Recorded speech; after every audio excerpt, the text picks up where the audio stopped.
चर्चेला लवकरच आपल्याला उत्तर मिळेल. तिन्ही पक्ष मिळून देतील. आमचे जे श्रेष्ठी आहेत त्यांच्याशी चर्चा सगळ्यांची चाललेली आहे आणि लवकरच याचं उत्तर आपल्याला मिळेल. मुख्यमंत्री पदाची जशी चर्चा सुरू आहे तशी राज्यातल्या वेगवेगळ्या आमदारांना सुद्धा मंत्री होण्याची इच्छा निर्माण झालेली आहे. त्यांची सुद्धा उत्सुकता ताणली जाते. आधी मुख्यमंत्री ठरेल तर मग मुख्यमंत्री मंत्री ठरवतील.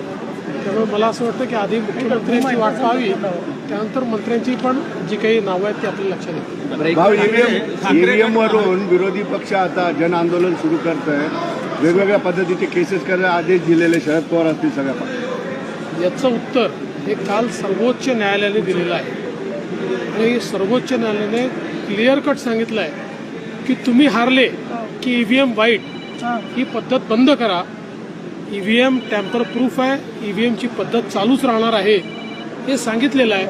हा रडीचा डाव आता बंद केला.